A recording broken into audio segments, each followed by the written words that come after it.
말씀은 에베소에서의 고별 설교라는 말씀으로 하나님 말씀 증거하도록 하겠습니다. 오늘은 이제 사도 바울이 3차 전도 여행 가운데 이제 예루살렘으로 이제 들어가고 있는 과정에서 이제 에베소에서 3년 동안을 가리키고 거기에서 이제 마지막 특별히 이 설교는 에베소의 그 장로들이라고 말하는 실제 종교 지도자들, 그 교회의 이제 지도자들을 향해서 마지막 고별 설교로서 교육하는 그런 내용입니다. 그래서 우리가 오늘 말씀 이제 본문이 길지만 이 본문이 사실상 사도 바울이 사랑하는 에베소 교회 이제 3년이라는 긴 시간 속에서 사역했던 그 사랑하는 에베소 교회 성도들, 그 성도들을 향해서 설교하고 그들을 향해서 마지막 권면과 그 지금까지 내가 어떠한 마음가짐으로 말씀을 전했는가에 대한 부분을 이제 간절한 마음을 담아서 전하고 있는 겁니다. 그래서 이걸 전하기 전에 13절에서부터 16절의 말씀은 사도 바울이 이제 급하게 이제 시일이 촉박하게 예루살렘을 가야 되는 그 상황을 설명해 주고 있습니다. 지금 여기에서 보시면 바울이 오순절 안에 예루살렘에 이르려고 급히 가밀어라. 에베소를 지나 배 타고 가기로 작정하였는데 여기 여러 군데를 지나와서 지금 에베소 밀레도에 이르러 가지고 사도 바울은 에베소를 지나가 가지고 가기를 이제 배 타고 바로 가기를 원한 겁니다. 왜냐하면 에베소에서 3년 동안 있었던 그런 많은 사람들과 친분이 있기 때문에 거기 머무는 순간 여러 사람들과 이 안타까움과 정과 이런 관계 때문에 오래 머물러질 수밖에 없는 환경인 거예요. 그래서 사도 바울이야 여기서 오래 머물면 기쁘고 좋습니다. 우리가 기쁜 사람들 만날 때에 뭐 한 달을 있건 두 달을 있건 마지막 이제 돌아가려고 할 때는 참 아쉽거든요. 안타깝고 아쉽고 그렇습니다. 그런 것처럼 사도 바울도 여기에서 이 반가운 사람들 오랫동안 함께했던 그 반가운 사람들을 계속 만나고 있으면 좋지만 그렇게 됐을 때에 사실은 지금 여기 오순절 그러니까 6월절 이후에 50일이 지난 그 시점을 오순절이라고 하거든요. 그 오순절에 사실상 이스라엘 안에 가장 큰 절기 중에 하나지 않습니까? 그리고 오순절에는 또 성령 강림일입니다. 그래서 오순절에 성령 강림하신 사건은 초대교회의 교회가 태동되는 데 가장 중요한 사건이에요. 그래서 사실상 신약의 교회의 생김에 있어서 가장 중요한 사건 가운데 하나가 예수님 탄생하시고 또 오순절 성령 강림, 예수님 또 부활하신 날. 사실상 이거보다 더 중요한 날이 없을 정도로 오순절 성령 강림일은 굉장히 중요한 날입니다. 그래서 그때에 이 교회 안에 사실상 참된 기쁨이 넘쳐나는 시간인데 지금 예루살렘 교회의 상황은 너무 어려워요. 경제 활동이라든가 그런 것들이 완전히 마비되어 있는 상태고 거기에서 이제 로마라는 압제뿐만 아니라 예루살렘 안에 그 유대교 아주 열심당원들에 의해서 직접적인 박해와 그리고 어떠한 경제 활동도 가능하지 못하도록 그들이 이 유대인들 그 종교 지도자들이 다 이제 가로막고 있는 상황입니다. 그래서 사도 바울이 지금 이 많은 사람들과 함께 각 동역자들과 함께 전도 여행을 다니면서 받은 그 구제 헌금 가지고 지금 어디로 가는 겁니까? 예루살렘으로 가고 있는 거예요. 예루살렘에 있는 그 기다리는 성도들을 생각하면 지금 내가 누릴 이 기쁨에 대한 부분은 미뤄두고 가는 게 옳습니다. 우리가 어떠한 일을 할 때 선택의 순간들이 있어요. 분명히 두 가지 선택길 가운데 이쪽을 선택하면 더 반가운 사람들 혹은 뭐 가족이 됐든 누가 됐든 더 기쁘고 함께 있으면 좋고 편한 상황들이 있는 길이 있어요. 그리고 하나는 하나님께서 가라고 명령하시는 하나님께서 기뻐하시는 길이 있습니다. 그때 우리는 어떤 것을 선택할 것인가에 대한 고민을 하게 됩니다. 물론 이 선택 가운데 내가 그래도 더 가까이 있는 사람 가족들, 그리고 함께 즐길 수 있는 그런 편안한 길을 선택한다고 해서 하나님께서 그 사람에게 진노를 내리거나 나쁜 성도라고 이렇게 책망하시거나 하진 않아요. 하지만 우리가 신앙이 자라나면 자라날수록 그 선택에 있어서 하나님께서 뭘 기뻐하시는지를 고민하게 된다는 것은 우린 분명히 기억해야 합니다. 그래서 내가 갈래길이 꼭 두 갈래길일 수는 없죠. 여러 가지 갈래길 가운데 이 길을 선택하는 데에 이 길을 선택하는 그 의미, 이것을 선택했을 때 어떠한 가치들을 내가 바라보고 선택하는지에 대한 부분을 분명히 우리는 고민하면서 해야 됩니다. 성도는요, 절대 생각 없이 그냥 그때그때의 기분, 그때그때의 즉흥적인 그런 마음가짐을 가지고 행동해서는 안 돼요. 그래서 저도 어려서부터 제일 이 고치기 어려웠던 게 이 욱하는 그런 성질이 있습니다. 이 욱하는 성질이 너무 고치기가 어렵더라고요. 보니까 가족 내력인 것 같아요.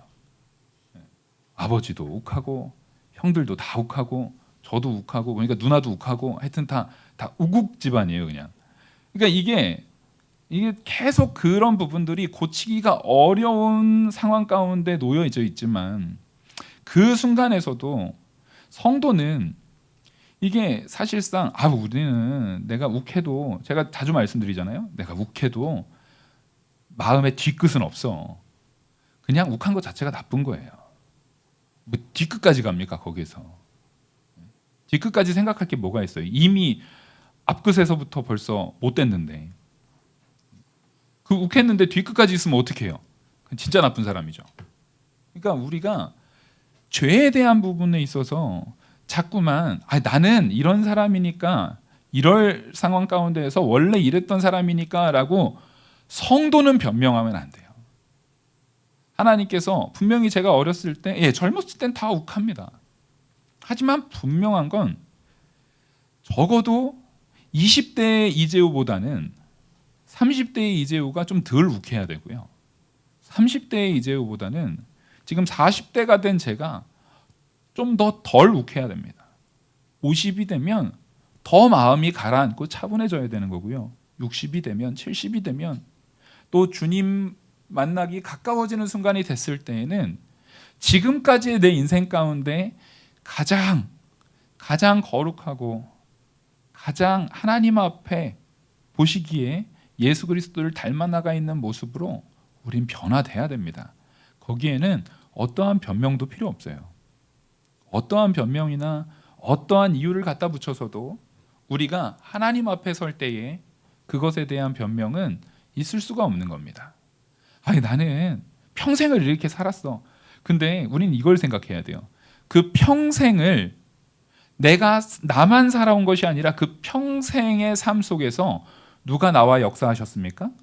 하나님께서 나를 한 번도 떠나신 적이 없고 나를 붙드신 그 손을 한 번도 놓은 적이 없고 나를 향한 그 변화의 역사를 한 번도 쉬신 적이 없는 그 하나님의 역사를 아주 무시하는 처사예요. 그런 일은 있어서는 안 되고 우리가 성도로서 어떻게 변화해야 되는지를 잘 마음에 새겨야 됩니다. 사도 바울이 그렇죠. 1차 전도여행 때의 사도 바울과 지금 3차 전도여행으로 치닫고 있는 사도 바울은 굉장히 달라졌습니다. 그 시간 안에서도 굉장히 달라졌어요. 그리고 이 사도 요한 같은 경우도 우레의 아들이라는 별명 가운데 있었던 사도 요한이 나중에 그리스도와 점점점 함께하는 시간이 길어지면 길어질수록 나중에는 사랑의 사도로 변모되는 것처럼 그것이 성도인 내가 변명할 수 없는 하나님의 이끄심입니다. 그러면 우리는 그 일까지 하나님께서 나를 분명히 이렇게 이끄시려는 방향성도 확보가 됐고 그 방향으로 하나님께서 분명히 우리를 주장하시고 내 손을 놓지 않으신다고 했을 때 우리의 역할은 내가 얼마나 잘했느냐 못했느냐 이것보다도요 한 발짝 한 발짝 아주 천천히가 됐든 속도는 중요하지 않아요. 결국 하나님께서 원하시는 바대로 그 경주를 마치는 게 중요한 겁니다. 하나님께서 우리에게 이끄시는 바대로 경주를 마치는 모습, 그 경주를 마쳤다라는 것은 그 자리에 머물지 않는다는 거예요. 더욱이 경주를 맞춘다라는 것은 거꾸로 달리면 끝까지 맞추지 못합니다.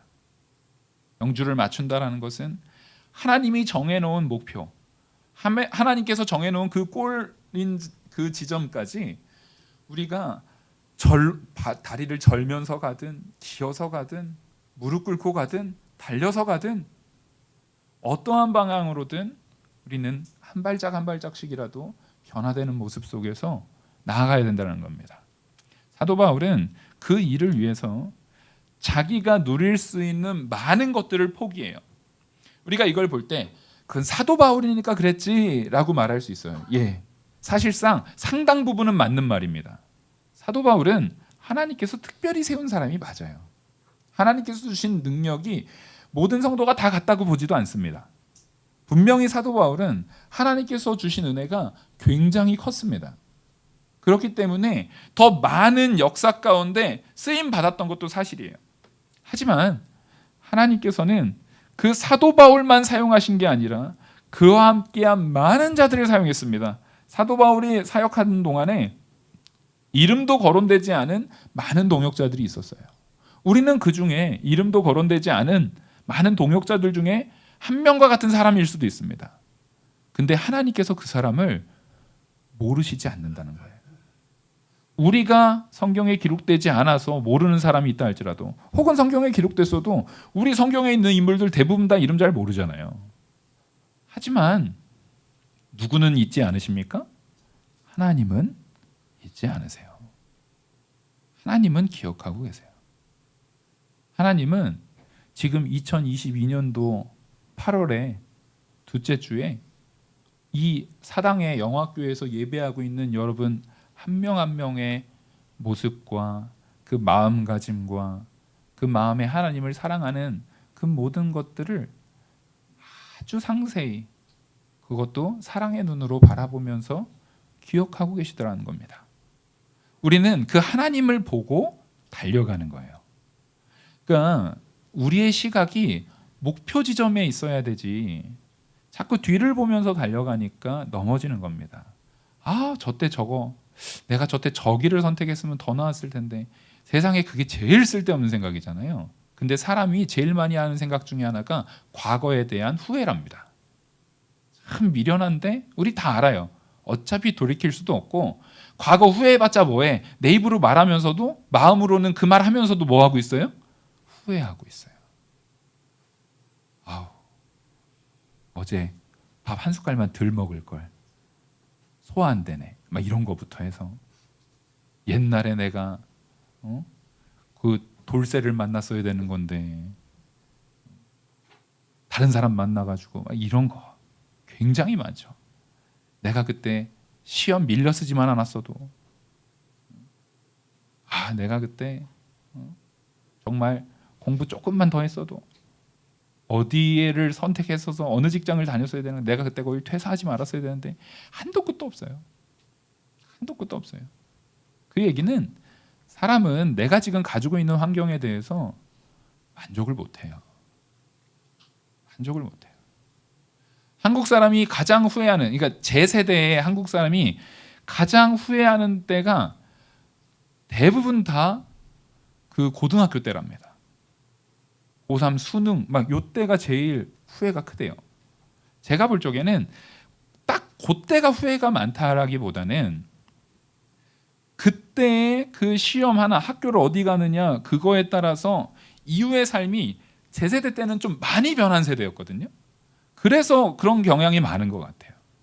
근데 엄밀히 따지면 이미 나이가 든 이 시점에서 바라보면 수능 고해에 내가 시험 좀 잘못 봐가지고 대학 조금 못한 학교를 간 게 지금 이 순간에 나의 상황 가운데 얼만큼의 영향을 미쳤을까라고 봤을 때 자기가 돌이켜서 그 다음에 다시 한번 열심히 했으면 얼마든지 바꿀 수 있었습니다. 근데 우리는 사실은 그 한순간의 문제가 아니라 그 이후에 지속적으로 내가 온전하게 서지 못했던 지속적인 게으름, 지속적인 나태함, 지속적인 성실하지 못함, 지속적인 부족한 열심으로 인해서 지금의 결과가 나온 건데, 우리는 그 과정은 싹 다 잊어버리고 내가 그때 그것만 잘했어도, 아니에요. 그때 그거 잘했어도요, 그 정신 상태로는 아무리 좋은 학교 갔어도 지금의 결과가 되는 거예요. 근데 그때 다른 모든 상황 가운데에서 주어지는 게 없어서 힘든 상황에 놓여져 있던 사람이라 할지라도 하나님께서 주시는 은혜와 기쁨 가운데에서 철저하게 세워진 그 은혜로 내가 모든 일 하나하나를 할 때 주님께서 주시는 능력과 은혜 안에서 하겠다라고 말할 때는 딱 여기까지만 들어봐도 그 사람은 뭐가 돼도 되겠습니까? 안 되겠습니까? 예, 뭐가 돼도 됩니다. 그의 미래는 그런 마음가짐을 가지고 하루하루를 하나님 앞에서 산다라고 각오하는 자녀가 바로 나의 자녀라고 한다면, 여러분들이 뭘 상상하든 그 이상의 결과, 그게 꼭 이 땅에서 이루어지는 결과가 아닐 수도 있어요. 하지만 하나님께서 참으로 기뻐하시고 하나님께서 영광 가운데 높이실 것은 불을 보듯 뻔합니다. 근데 우리는 그 선택 가운데 매 순간 어떤 선택으로 마음이 기웁니까? 내가 편한 선택으로 마음이 기울어요. 내가 하기 편한 거, 내가 익숙한 거. 우리는 생각보다 저는 공부 잘 못해요, 특히 수학 이런 거 잘 못해요, 계산 이런 거 잘 못해요 라고 하지만, 제가 볼 적엔 모든 사람은 거의 슈퍼컴퓨터보다도 훨씬 뛰어난 천재입니다. 근데 이게 너무 근시안적인 게 문제예요. 계산이 정말 빨라요. 우리는 계산이 정말 빨라요. 근데 단지 그 계산이 멀리를 못 내다볼 뿐이지, 지금 이 순간 나한테 좋은 거를 다른 사람이 아는 게 빨라요? 내가 순간 바로 탁 알아요. 지금 이 순간 내가 목이 너무 말라요.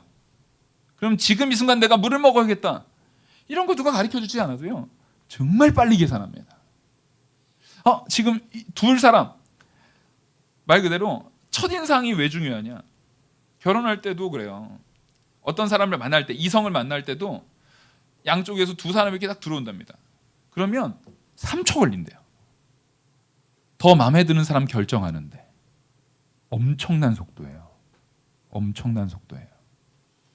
우리는 이미 내 머릿속에 내가 좋아하는 것들에 대한 이 항목들이 그 뇌에 다 있고, 그것을 한순간에 그 수만 가지의 내용을 그 사람하고 지내보지도 않고서 외모만 딱 보고도 이런 면에서 이 부분이 좋고 이 부분이 좋고 해서 얘보단 얘! 딱 머릿속에서 순간 탁 오는 거예요. 그러면서 운명이라고 스스로 속이죠. 운명이에요? 얼굴 본 거예요? 얼굴 본 거예요. 우리는 근데 그게 운명이라고 생각해요. 그렇게 보고 나면 그 사람이 조금 못됐는데도 마음이 자꾸만 좋아 보여요. 그게 나중에 이제 콩깍지가 벗겨지면은 그때부터 그때 내가 미쳐가지고 내가 그때 왜 그랬는지 막 이러지만, 뭘 왜 그래요? 우리 마음에 내 욕심대로, 내가 보기 좋은 대로, 내 소견에 오른 대로, 그게 어떤 가치가 됐든 내가 보기 좋은 소견에 오른 대로 선택을 한 거예요. 근데 그 선택의 결과가 성도가 됐으면 거기에서 한 번 더 물어봐야 된다는 겁니다. 이 선택이, 일단 나는 그 기쁨 가운데 선택을 한 게 맞아요. 나는 이쪽으로 자꾸 마음이 들어요. 그때 믿지 않는 자들은 그걸 그냥 하는 겁니다. 하지만 믿는 우리 성도들은 이쪽으로 이미 마음이 기울었지만 거기에서 이게 하나님이 원하시는 것인가? 이게 하나님이 기뻐하시는 것인가? 정말 하나님께서 나를 이끄시는 그 과정 속에 이런 일들을 경험하게 하신 데에 어떠한 이유가 있지는 않을까에 대한 고민을 한 번이라도 우리는 해야 합니다. 한 번이라도 해야 돼요.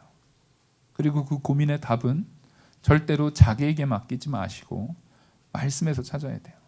지금 사도 바울은 자기의 선택에 대한 부분, 내가 이런 결정을 하는 부분에 대해서 13절부터 16절까지 그냥 상황적인 부분을 가지고 말하지만 우리는 그것이 여기서 드러나는 거예요. 그리고 그런 선택을 자기는 이제 가야 돼요. 에베소 교회는 이제는 자기가 없어요. 말씀했던 것처럼 내가 이제 다시 못 볼 것 같은 마음이 드는 거예요. 그래서 그들에게도 그 모든 상황 가운데 선택할 때 꼭 알아야 되는 가치들, 내가 3년 동안 그 에베소 교인들을 향해서 전했던 그 마음을, 사랑을, 온전한 사랑을 담아서 다시 한번 확인시켜 주는 거예요. 그걸 통해서 무슨 선택을 하라고요?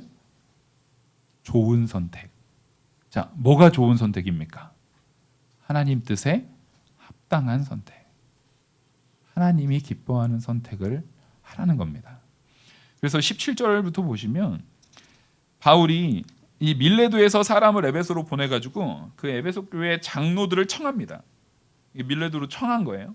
그 장로들을 청했다는 얘기는 종교 지도자들, 에베소에서 이제 사도 바울이 가면 에베소에서 에베소 교인들을 가리키고 그 교회를 유지해 나가고 그 교회의 성도들 섬겨야 되는 그 에베소의 종교 지도자들, 그 장로들을 불러서 지금 말씀을 전하고 있는 겁니다. 그러면서 그 18절, 그 오매, 그 장로들을 청하여서 오매 그들에게 말하되 아시아에 들어온 첫날부터 지금까지 내가 항상 여러분 가운데서 어떻게 행하였는지를 여러분도 아는 바니. 지금 사도 바울이 자기가 어떻게 했는지에 대해서 안다고 한다면 어떠한 조건이 필요하냐면 이 사람의 일관성이 있어야 합니다. 제가 언제는 이렇게 했다가 언제는 저렇게 했다가 막 맨날 달라요. 그러면 우리는 그런 사람들을 걷잡을 수가 없다. 도대체 속을 알 수가 없다. 알 수 없는 사람인 거예요. 근데 사도 바울은 너희들이 내가 첫날부터, 아시아여행 첫날부터 지금까지 내가 했던 모든 행한 부분들을 너희들은 분명히 알고 있다라는 것은 지금 사도 바울이 항상 뭐에 일관성 있게요? 복음에 일관성 있게 전할 뿐만 아니라 살아갔다라는 것을 요 한 문장 속에서 함축적 의미로 담아내고 있는 겁니다. 그리고 19절 보시면 곧 모든 겸손과 눈물이며, 그러니까 사도 바울이 일관성 있게 어떻게 행동했는지, 내 일관성 있는 행동이 뭐였는지를 지금 설명하는 거예요. 바로 곧 모든 겸손, 눈물이며 유대인의 관계로 말미암아 당한 시험을 참고 주를 섬긴 것과 유익한 것은 무엇이든지 공중 앞에서나 각 집에서나 거리낌 없이 여러분에게 전하여 가르치고 유대인과 헬라인들에게 하나님께 대한 회개와 우리 주 예수 그리스도께 대한 믿음을 증언한 것이라. 자, 이게 사도 바울이 지금까지 시종일관 일관되게 행한 종교 지도자로서의 모범이라는 거예요. 그래서 이 장로들에게 이것들을 사도 바울이 보여줬던 것처럼 어떻게 하라는 거예요? 그대로 행하라는 겁니다. 근데 이 모든 것에서 제일 첫 번째, 항상 제일 먼저 말하는 것이 뭐라고요? 제일 중요한 거예요. 제일 먼저 뭘 얘기합니까? 겸손을 얘기합니다. 성도가 됐다라는 것은요, 내가 겸손한 자로 새 창조되었다라고 말해도 무방합니다. 우리는 여러분 겸손한 자가 되십시오라는 요청이 아니에요. 성도가 됐으면 겸손에다가 아주 탄력 좋은 고무줄 그걸 딱 걸어버리고 내가 계속적으로 그리로 가려고 뒤에 아주 무거운 짐들을 짊어지고 있으면서도 그 땡겨주시는 하나님의 은혜 가운데 거기로 조금이라도 더 가까이 가려고 애쓰는 그 순종들이 있어야 되는 거예요. 순종들이 있어야 되는 거예요. 우리는 반드시 겸손을 향해 가야 됩니다. 이 겸손이라는 것은 누구를 통해서 우리에게 주어진 겸손입니까? 예수 그리스도를 통해서 우리에게 주어진 겸손이에요. 오직 예수 그리스도께서 보여주신 그 겸손, 철저하게 하나님께만 영광 돌리고 하나님으로 즐거워하는 참된 겸손, 하나님이신데 이 땅에 사람의 몸을 입고 오시는 그 예수 그리스도의 겸손이 우리의 모델이고 모범이에요. 그래서 이 겸손한 마음이 온전하여지면 나머지는 그대로 따라갑니다. 예수님의 겸손은 누구를 향한 사랑의 겸손입니까? 하나님 아버지를 향한 사랑의 겸손입니다. 그 하나님 아버지를 향한 사랑의 겸손은 하나님 말씀 가운데 자기의 모든 삼위일체 하나님으로서의 지위를 다 버리고 순종하는 자리까지 내려오는 거예요. 그것이 하나님 아버지를 향한 겸손이에요. 이 하나님을 아버지를 향한 겸손에는 사랑 없이는 전제되지 않아요. 내가 겸손하다, 내가 무언가 겸손하다라는 것은 반드시 누군가를 섬기는 위치에 있는 사람을 겸손하다고 하잖아요. 누군가보다 나를 더 낮게 두고 그 사람의 본질 자체가 더 낮아진 게 아닙니다. 그 사람을 더 다른 사람을 나보다 더 높이고 내가 더 낮은 자리에서 그 사람을 섬긴다라고 할 때 제가 하나 묻죠. 사랑 없이 가능합니까? 사랑 없이는 불가능해요. 그래서 사도 바울이 겸손을 얘기하는데 그 이후에 나온 내용들을 보면은요, 사도 바울이 그 에베소 교인들, 그 성도들을 향해서 사랑으로 행했던 모습들을 쫙 나열하고 있어요. 내가 너희들한테 부담 안 주려고, 내가 온전히 다 행한 것, 내가 유익한 것은 다 전하고, 너희들 앞에 온전히 행한 것들을 쫙 나열합니다. 다 사랑의 내용이에요. 그래서 우리 성도는 하나님 사랑과 이웃 사랑 안에서 이 겸손한 자리로 반드시 완전한 겸손을 지금 당장은 이루지 못할지언정 항상 제가 말씀드리잖아요. 어제보다는 오늘이 좀 더 어때야 돼요? 겸손하셔야 됩니다. 매일 자신한테 물어보셔야 돼요. 어제의 나보다 오늘의 내가 더 겸손한지. 아까 말씀드렸듯이 20대의 이재호가 40대의 이재호하고 비교를 했을 때 내가 지금 더 못하다면 그 인생 헛살은 거예요. 잘못된 겁니다. 분명히 더 젊은 시절에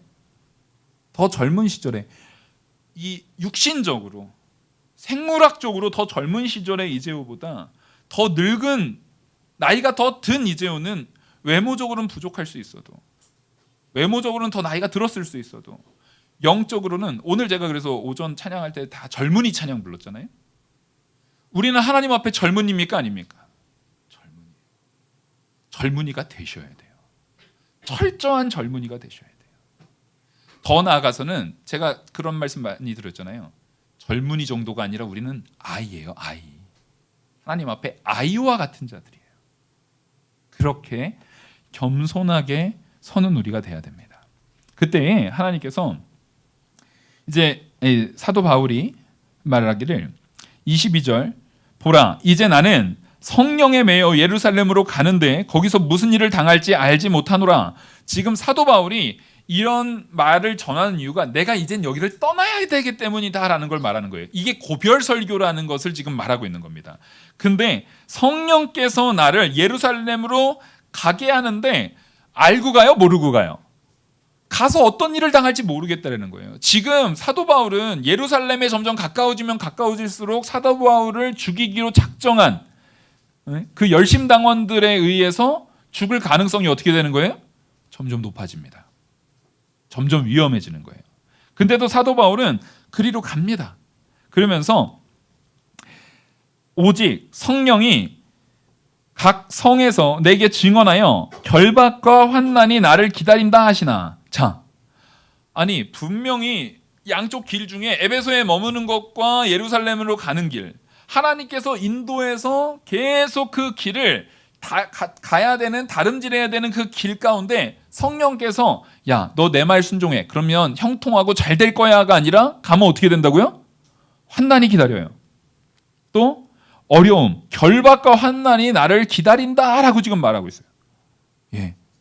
하나님께서 이끄시는 길이 언제나 장밋빛 꽃길로 아름답고 풍요로운 그런 길만 있지 않아요. 근데 분명한 건 그 길의 끝은 우리가 상상할 수 없는 풍요임을 기억하고 그 길을 갖는 겁니다. 기억하고 그 길을 우리는 걷는 거예요.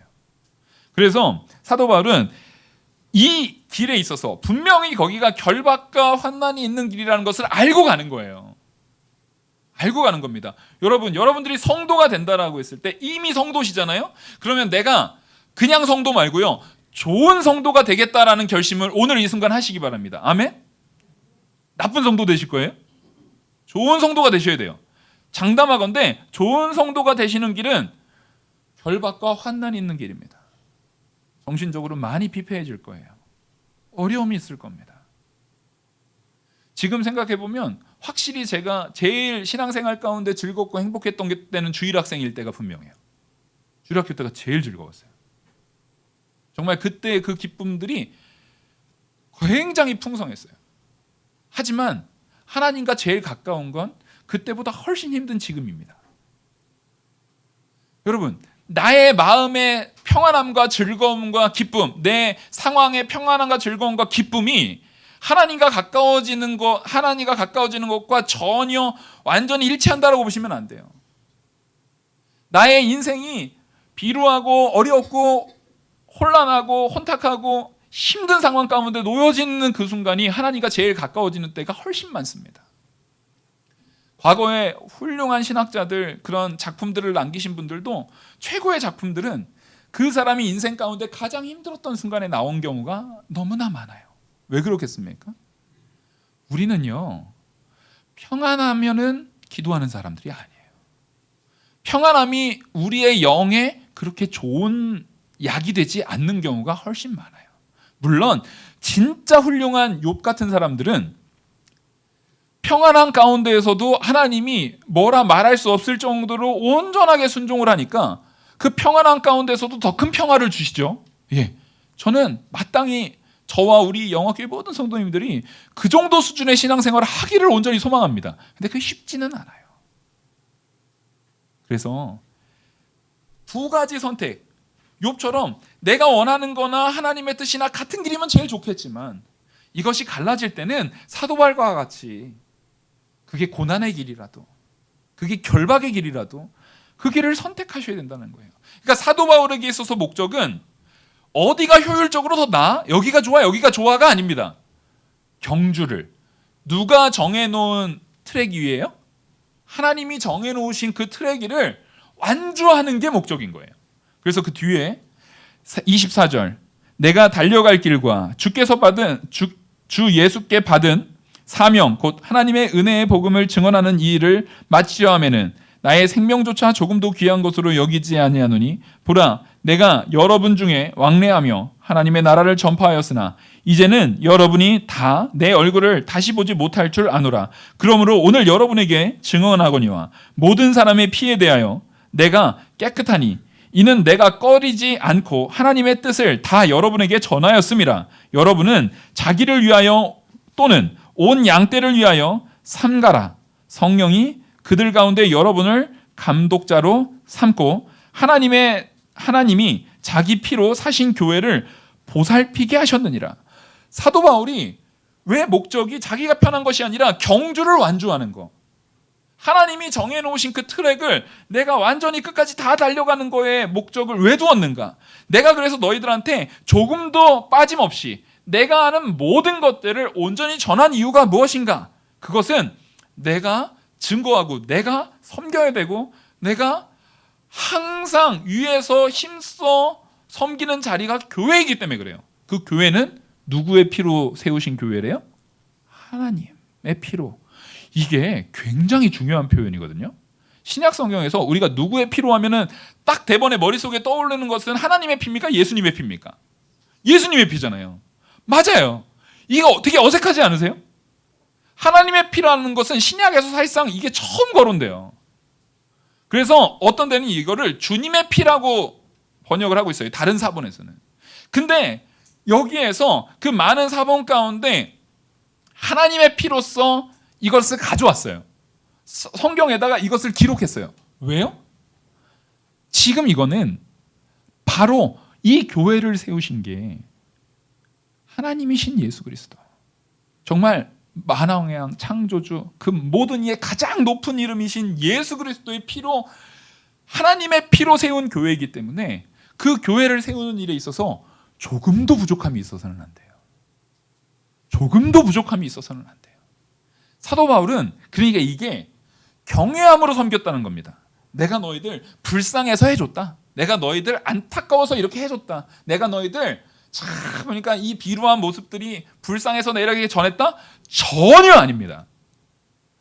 철저하게 하나님 말씀 앞에 온전하게 내 사명, 그 트랙을 온전히 다름질하는 그것을 완주하는 내 철저한 사명을 다하지 못하면 사도 바울에게 화가 있어요. 우리도 마찬가지입니다. 우리도 다 성도로서 각자 맡은 바 하나님께서 우리에게 맡기신 잔이 있어요. 우리가 맡은 바 달려가야 될 나의 경주의 코스가 있습니다. 여러분, 잘 생각하시고 과연 하나님께서 내게 맡기신 것이 무엇인가를 많이 고민하여 기도하시고 그 길을 정말 깨달아서 온전히 그 길까지 달려가기 위해서 힘쓰셔야 됩니다. 그렇지 않으면 우리에게 화가 있어요. 그 화가 뭐 지옥 가는 화는 아니겠죠. 당연히 그런 얘기를 하는 게 아니에요. 하나님께서 내가 너한테 이렇게 맡겼는데 네가 어떻게 행했느냐를 물으신다는 거예요. 우리는 순종함에 있어서 겸손하게 하나님의 일 가운데 순종함에 있어서 언제나 경건함, 철저한 경건. 내가 하나님의 교회를 위해서 힘쓴다. 교회에 사람들 볼 거 없습니다. 교회에 목사를 보러 오는 것도 아니고 교회에 성도 중에 다른 누구 친한 사람 보러 오는 거 아니에요. 물론 중요합니다. 친한 사람도 있고 거기서 교제도 있어야 돼요. 근데 그 모든 것들은 다 무엇 위에 있어야 되는 겁니까? 하나님의 피, 예수 그리스도의 피 위에, 그 반석되시는 그리스도의 피 위에, 그 희생하심 위에 내가 우리 주 예수 그리스도의 보혈의 은혜에 감사함으로 철저하게 섬기겠다라는 마음가짐을 가지고 섬기면서 성도 간의 교제가 있어야 되는 거예요. 성도들하고 친해져서 좀 다녀보니까 이 사람하고 친해지니까 재밌네. 이 사람하고 친해지니까 이 사람은 섬겨줄게. 그런 섬김을 교회에서는 요구하는 게 아니에요. 원수라 할지라도 아주 미운 사람이라 할지라도 예수 그리스도의 피 위에 구원의 은혜 가운데 세워진 그 성도이기 때문에 내가 그 사람을 위해서 더 기도하고 더 섬기고 더 아끼고 그렇게 나아가겠다라는 결심, 이것이 뭐에서는 더 확고해져야 됩니까? 가정에서는 더욱더 확고해져야 돼요. 가정에 나를 괴롭게 하는 그런 자녀가 됐든 남편이 됐든 아내가 됐든 그런 어려움들이 있을 수 있습니다. 그 일 가운데 하나님께서 나를 이 사람과 만나고 이 자녀를 키우고 하는 그 모든 과정 가운데 나에게 바라시는 바가 뭔가, 혹은 경우에 따라서는 아주 단호한 조치로 이것을 바꾸는 방법을 사용해야 될 때도 있고 정말 품는 은혜로 할 때도 있어야 됩니다. 방법은 다 달라요. 하지만 마음가짐은 하나님께서 가장 합당한 길로 옮기실 줄 믿고 우리는 순종하는 결정을 해야 합니다. 사도 바울이 이것을 정말 간절하게 전하는 거예요. 그래서 31절에 보시면 30절, 또한 여러분 중에 제자들을 끌어 자기를 따르게 하려고 어그러진 말을 하는 사람들이 일어날 줄을 내가 아노라. 이게 지금 굉장히 중요한 통찰인 게 뭐냐면 사도 바울이 지금 살아있는 이 상황 가운데에서 교회가 직면한 제일 큰 문제는 이단 문제가 아니었어요. 이때 사도 바울이 직면한 제일 큰 교회의 문제는요, 박해의 문제였습니다. 근데 이때부터 점점점 박해의 문제보다 무슨 문제가 더 심각해집니까? 이단의 문제가 점점 교회의 가장 큰 문제로 대두되기 시작합니다. 바로 그 아주 초창기에 사도 바울은 이거를 통찰해서 보고, 그러니까 성령의 인도인 거죠. 성령의 인도로 에베소 교회에 다시 못 올 수 있으니까 그 교회에 이단을 조심해야 되고 거짓 선지자, 거짓된 증거자들을 조심해야 됨을 여기에서 미리 지금 조심시키고 있는 거예요. 그래서 31절 보시면 그러므로 여러분이 일깨어 내가 3년이나 밤낮 쉬지 않고 눈물로 각 사람을 훈계했던 것을 기억하라. 지금 내가 여러분들을 주와 및 그리스도의 말씀에 부탁하노니 그 말씀이 여러분들을 능히 든든하게 세우사 거룩하게 하심을 입은 모든 자 가운데 기업이 있게 하시리라. 자, 이것이 결국에는 그 이단의 거짓 선지자들에게 빠지지 않을 수 있는 가장 좋은 방법은 좋은 교육을 가리키는 사도 바울한테 배운 거라는 거예요? 아니에요. 이것을 이끄시는 하나님, 은혜의 말씀에게 사도 바울은 부탁하고 있는 거예요. 사도 바울은 전한 거예요. 외치는 자의 소리의 역할을 감당한 것뿐이에요. 그러면 이제부터 역사하는 것은 증거된 그 말씀, 그 복음 자체가 역사하게 돼 있습니다. 사도 바울은 뿌렸고 나게 하는 건 누구라고요? 하나님, 우리 주 예수 그리스도께서 나게 하시는 겁니다. 그래서 저는 제가 만약에 그 모든 것에 책임이 있다면 목회 못해요. 당장 그만둘 거예요. 근데 이렇게 담대하게 할 수 있는 것은 전한 바를 하나님께서 여러분들 안에서 잘하게 하실 거거든요. 하나님께서 반드시 역사하실 거거든요. 그거 믿고 전하는 겁니다. 우리는 그거 붙들어야 되는 거예요. 하나님께서 이루시는 그 역사, 그 말씀에 참된 진리가 든든하게 세워져야만 거기에서 거짓된 것에 현혹되지 않는 거예요. 오전에 말씀드렸듯이 진짜 위조 지폐에 속지 않으려면 뭐를 분명하게 알고 있으면 돼요? 진짜 돈. 이게 진짜 돈인 이유를 철저하게 꿰뚫고 계셔야 됩니다. 그러면 가짜에 속지 않아요. 지금 사도 바울은 그걸 말하고 있는 거예요. 말씀에게 맡기는 거예요. 하나님께 맡기는 거예요. 그렇게 맡길 때에 정말 중요한 게 뭐냐면 저도 지금 이걸 간절하게 전하고 있잖아요. 근데 제 삶이 제가 평소에 사는 삶이 엉망진창이면 제가 이렇게 간절하게 호소하는 게 힘을 발휘합니까 못합니까? 그게 힘을 발휘하지 못해요. 그래서 종교 지도자들은, 목회자는, 장로는, 이 교회를 다스리는 자들의 행실은요, 모든 면에서 아주 초월적으로 거룩하고 그 힘들 각오를 해야 합니다. 여러분, 우리가 성도가 되었다, 내가 더욱이 하나님 앞에 오랜 시간 동안 신앙생활하면서 성도로서 이 직분을 받았고 내가 과거부터, 어린 시절부터 지금까지 다른 거 없어요. 10년 이상 믿으셨으면, 여기 10년 이상 안 믿으신 분 혹시 계시나요? 없을 것 같은데. 10년 안 되신 분 계세요? 10년 이상 됐으면 정말 하나님 앞에 내가 온전히 세워지는 일에 있어서 각오를 하셔야 돼요. 힘들 각오. 힘들 각오. 사도 바울은 지금 이렇게 말해요. 33절. 내가 아무의 은이나 금이나 의복을 탐하지 아니하였고 여러분이 아는 바와 같이 이 손으로 나와 내 동행들이 쓰는 것을 충당하여 범사에 여러분에게 모본을 보여준 바와 같이 수고하여 약한 사람들을 돕고 또 주 예수께서 친히 말씀하신 바 주는 것이 받는 것보다 복이 있다 하심을 기억하여야 할지니라. 내가 그 말씀대로 받는 것보다 주는 것이 더 귀하고, 그런 내용 속에서 돈으로 사람들한테 곤란하게 한다거나 인격적으로나 모든 관계에 있어서 정말 성도들한테 트집 잡힐 거 없이 거룩하게 살았다는 거예요. 이 삶이 어렵습니까? 쉽습니까? 이거 너무 어려워요. 너무 어려운 일이에요. 근데 하나님께서는요, 성도들에게, 특별히 지도자들에게 그걸 요구하고 계시더라는 거예요. 우리의 섬김, 우리의 참된 사랑에 근거된 겸손의 섬김은요, 간단한 게 아닙니다. 그만큼 각오하셔야 되고 그것을 온전히 이루셔야 됩니다. 하지만 그것을 이룰 수 있는 능력, 에너지, 그의 이 배터리를 우리 안에 장착시켜 주셨잖아요. 성령께서 끊임없이 우리에게 제공되는 능력으로서 그걸 주시니까 우리는 그거를 할 수 있을 뿐만 아니라 해내야 합니다. 해낸다라는 게 항상 말씀드리지만 완전한 것을 갑자기 짠 하고 해내는 게 아니에요. 조금씩 어제보다 나은, 정말 나를 제일 사랑하는 사람에게 이런 고백을 들으셔야 돼요. 당신이랑 살아서 너무 좋다.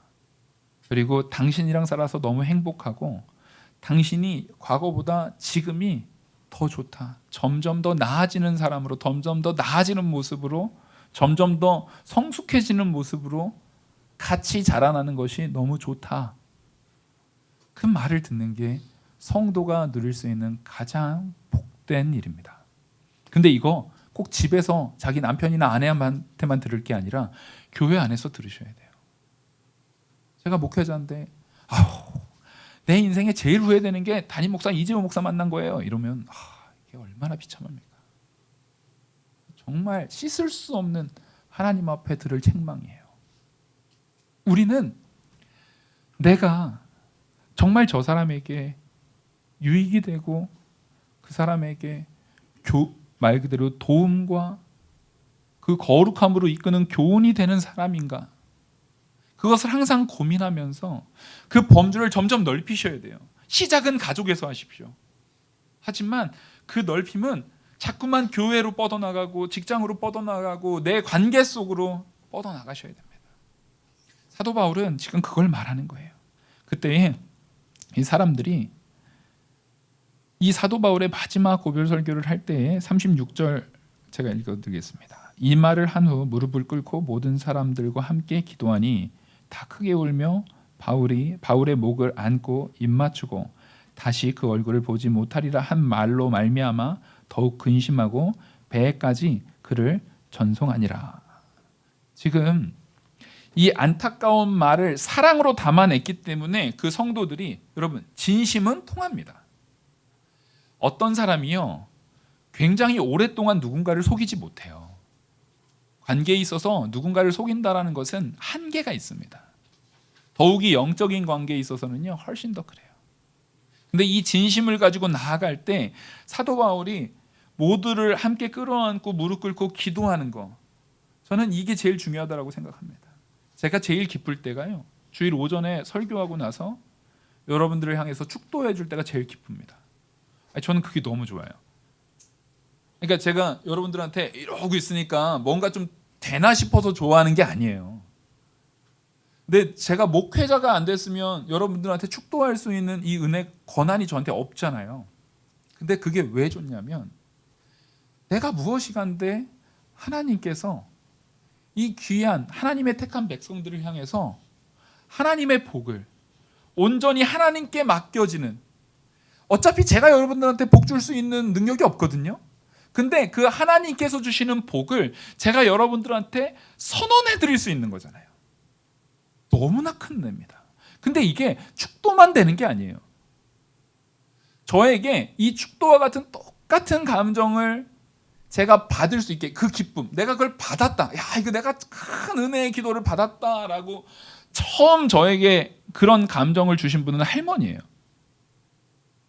시골에서 할머니께서 항상 저를 이렇게 꼭 안아주시면서 거기에다 대고 그렇게 오랜 시간 기도해 주셨던 그것들이, 나는 이 할머니를 통해서 할머니가 믿는 그 하나님, 내가 맨날 교회 가서 만나는 그 하나님이 이렇게 할머니를 통해서 나한테 복으로 많이 부어주. 그러니까 그때 느꼈던 감정은, 하나님은 나한테 복 주기를 되게 바라시는구나. 하나님은 나한테 그 복을 되게 주고 싶으시구나. 예, 맞아요. 우리 그 마음, 정말 그 마음을 간절히 알아서 성도 간에 서로를 섬기고 서로를 존중하고 겸손하게 나를 낮춰서 우리가 함께 바른 신앙생활 가운데 세워져 나가는 저와 우리 영학교회 모든 성도님 되기를 간절히 소망합니다. 기도하시겠습니다.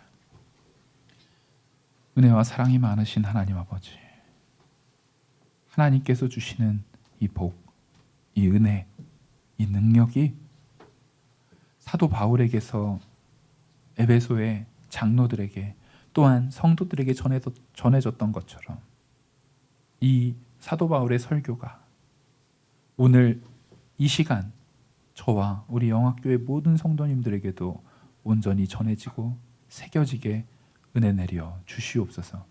이 모든 말씀 살아계시는 우리 주 예수 그리스도의 이름으로 기도 올리옵나이다. 아멘. 찬송가 527장